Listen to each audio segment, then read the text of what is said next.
करवा चौथ व्रत की कथा इस प्रकार है। कार्तिक माह के कृष्ण पक्ष के चतुर्थ को करवा चौथ का व्रत होता है और जो व्रत मनाया जाता है उसी को हम करवा चौथ व्रत कहते हैं। इसमें सर्वप्रथम गणेश जी की पूजा वंदना होती है और इस व्रत को सुहागन स्त्री अपने पति की दीर्घ आयु के लिए करती हैं। ये तो इसका एक नियम है कि ये कार्तिक माह के कृष्ण पक्ष की चतुर्थी को मनाया जाता है और जो कृष्ण पक्ष की चतुर्थी में व्रत किया जाता है उस व्रत को हम लोग करवा चौथ का व्रत कहते हैं। और करवा चौथ के व्रत में एक प्राचीन कथा लोगों से सुनने में आ रही है और चली आ रही है, सुना जा रहा है, जिसमें कहा जाता है कि प्राचीन काल में द्विज नामक ब्राह्मण के 7 पुत्र और एक इरावती नाम की पुत्री थी।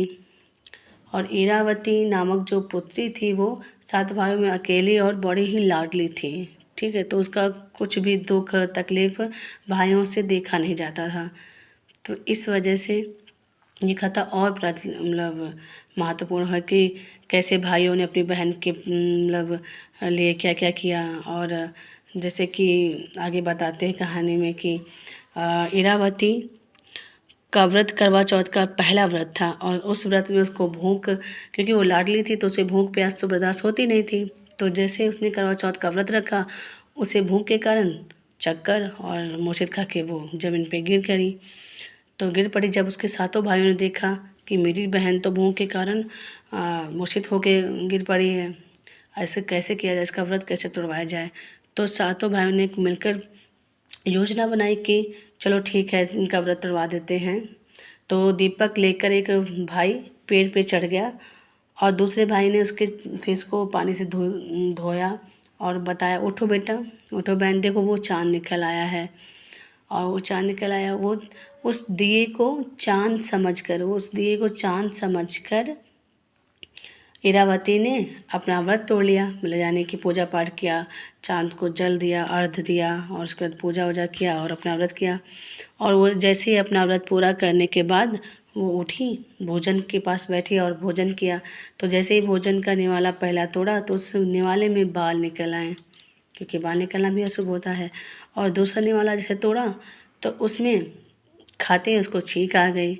और तीसरा निवाला खा भी नहीं पाई थी कि ससुराल से बुलावा आ गया कि चलो जल्दी से चलो, देखो वहाँ पे क्या हो गया। वहाँ जाके देखा कि उनके पति की मृत्यु हो गई। और पति की मृत्यु हो गई तो वो देखकर और ये सब कुछ देखकर वो तो भौचक्का हो गई कि अभी तो मैं करवा चौथ का व्रत रखी थी और अभी पूजा करके तो मैं आई हूँ।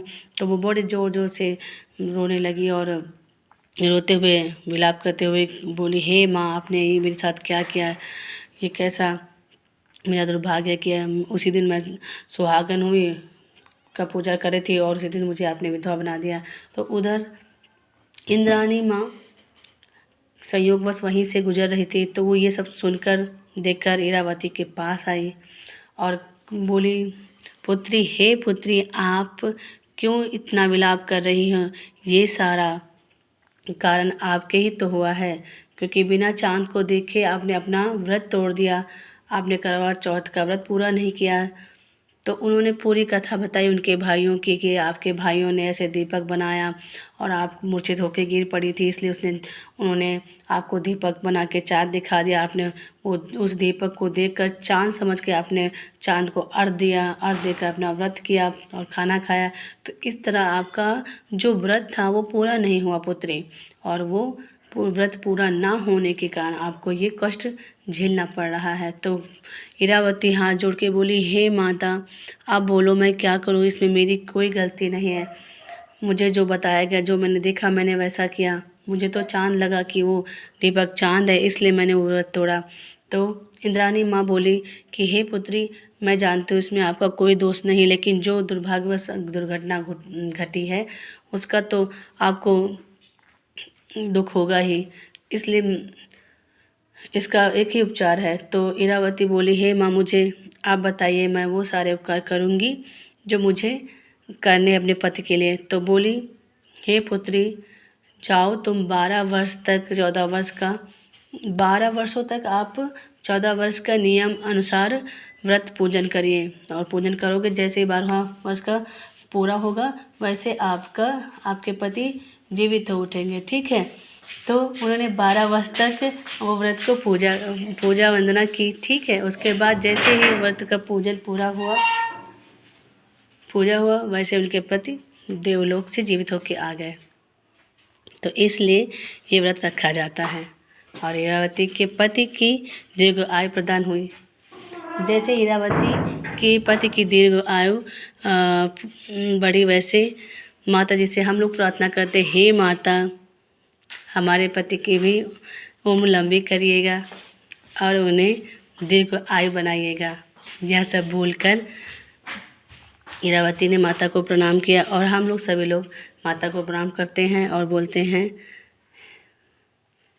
हे माँ मेरे पति की दीर्घ आयु बढ़ाइएगा और हमें सुहागन बनाए रखिएगा। बोलो करवा माता की जय।